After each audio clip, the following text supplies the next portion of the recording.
You see, every great empire, every revolution, every miracle began not with resources but with resolve. It is never the richest who begin. It is the most relentless. It is never the smartest who win. It is the most certain. Because the universe doesn't respond to wishful thinking. It responds to clarity of intention. People say they want success.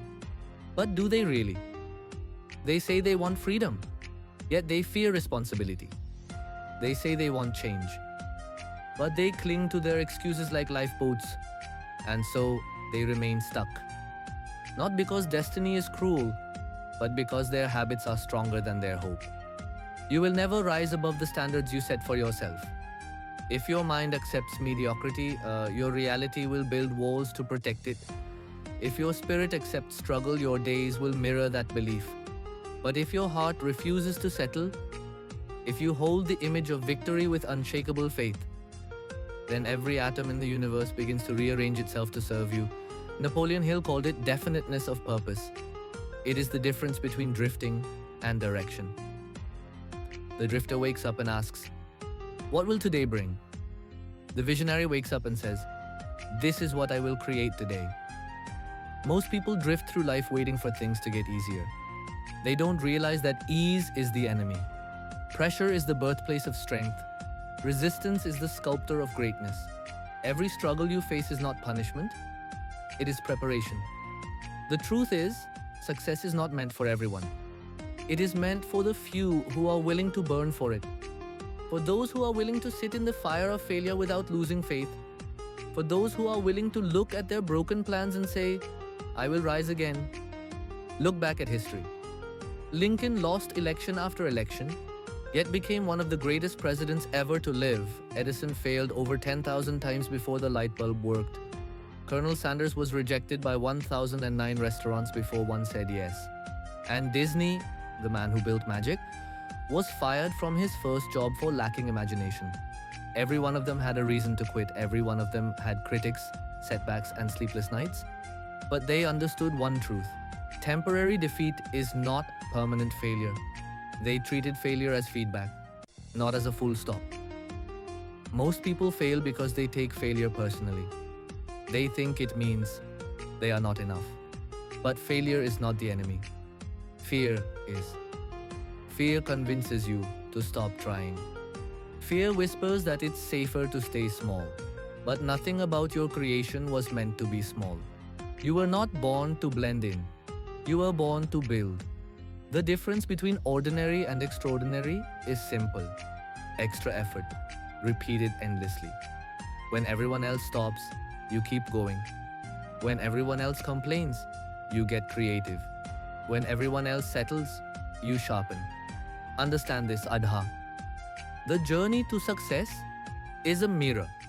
It will show you every weakness, every insecurity, every unhealed wound you've tried to hide. That's why most people turn back. They don't fail because the mountain is too high.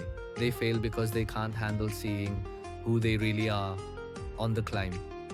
But if you can face yourself, if you can look your fears in the eye and still move forward, there is no force on earth that can stop you, because courage is not the absence of fear.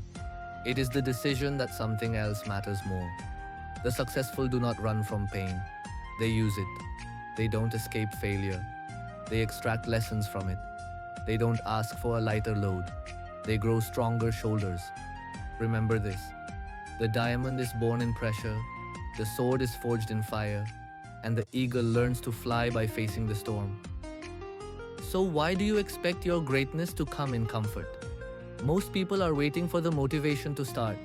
But motivation is born from movement. You act first, and the fire follows.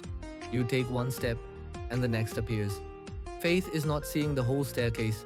It's taking the first step when all you can see is darkness. So ask yourself, what are you waiting for? The perfect time? It doesn't exist. The right mood? It fades. The approval of others? It's an illusion. You don't need validation. You need vision. The moment you take responsibility for your life, fully, completely, without excuses, that's the moment you reclaim your power. Most people fail because they give their power away. To circumstances, to opinions, to doubt. They let everything else control the temperature of their soul. But successful people understand something sacred. Self-mastery precedes world mastery. If you cannot lead yourself, how can you expect to lead life? Discipline is not a punishment, it is self-love in action. It is you saying, I deserve better, and I will prove it through my effort. The gym, the book, the focus, the early mornings, the lonely nights, they're not sacrifices, they're investments. Every hour of discipline compounds into freedom. Every act of consistency builds momentum. Every small victory rewires your identity. Until one day, you wake up and realize you are no longer chasing success. Success is chasing you. So remember this truth. The dream you have is not random. It's your spirit remembering what it's capable of. And the struggle you feel right now, it's the test to see if you're worthy to hold the greatness you're asking for.